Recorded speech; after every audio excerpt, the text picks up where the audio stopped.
while, then I know I'll enjoy life when I retire. And then somewhere in between is just however many 20, 30, 40 years of just unhappiness or just existing and going through the motions.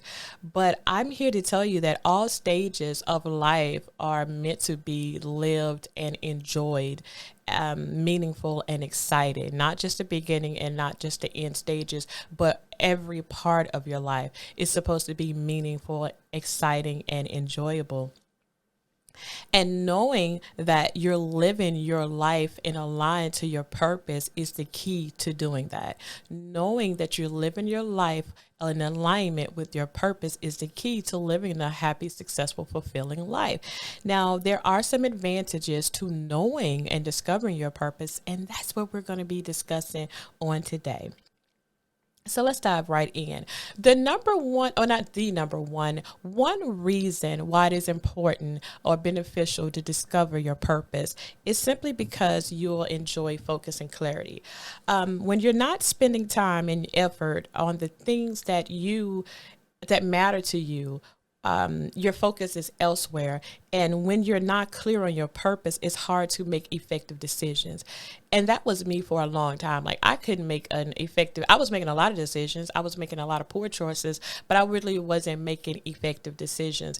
And it was because I was unclear of my purpose. I'm talking many, many, many years ago. I would make decisions based on what people told me I should do or what I thought I should be doing or what I thought people wanted me to do, but I didn't have a purpose for my own life. And so I was just always flailing all over the place. But when I became clear on my purpose, it allowed me to be focused and not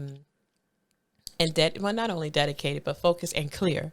Every decision I make, pretty much, if not every decision, 99.9999% of the decisions I make are based around my purpose. And I know you're like, oh, come on, Sharonda, you're exaggerating, not everything. So you mean to tell me what time you get up, what time you go to bed, what you watch, what you listen to, what you eat, what you drink, your friends around you, all of that is tied to your purpose? Absolutely. Yes. Yes. What? All of that is tied to my purpose because what time I get up in the morning, I make sure I'm up time, in effective time, in a time to be effective. What time I go to bed, I make sure I'm going to bed at a decent time so that the next morning I can get up to be effective in my purpose. What I watch on television, there are times when I just watch what I watch because I want to be entertained. Like right now, I'm going through Night Court. What does Night Court have to do with my purpose? Absolutely nothing. It was a show that was on in the 1980s, and it kind of reminds me of the time I spent with my mom before she died, my birth mom. And it's just, I guess, a sense of nostalgia, and it just comforts me sometimes. So I'm like watching Night Court every night with, Roz and Bull and Dan Fielding and Harold T.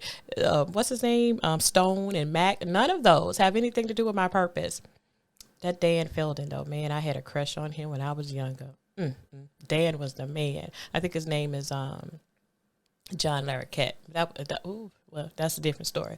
But anyway, as fine as Dan was back in them days, all right, he had nothing. Watching him now has absolutely nothing to do with my purpose, but like I said, 99.999% of the stuff that I watch on television does, because it needs to align up. I have to watch what I put before my eyes. I have to watch what I listen to in my ears. I have to guard these gates to make sure that I'm feeding myself what I need so that I can be adequately equipped to do my job, to perform my purpose, to walk in my calling. And I just can't fill my head up with a bunch of trash and nonsense and gossip and bitterness and have all of those seeds planted in me that's not going to allow me to be effective. And then for every show that I'm watching, I'm taking away from the time that I can be doing something else that's going to forward my purpose. The same thing about my music. Yeah, I listen to some Burna Boys, some Wiz Kids, some Omalay, some AG Baby, it's your baby,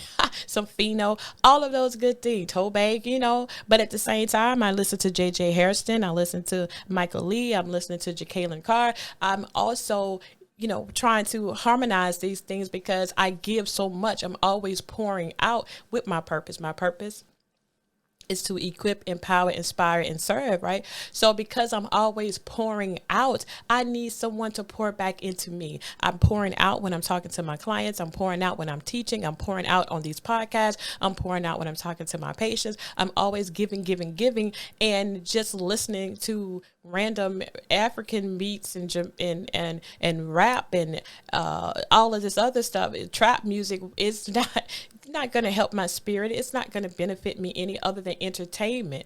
And we gotta move past just wanting to be entertained and wanting to be made to feel good all the time. I have to pour back into me because my vessel gets low and it has to be refilled. So I watch what I listen to.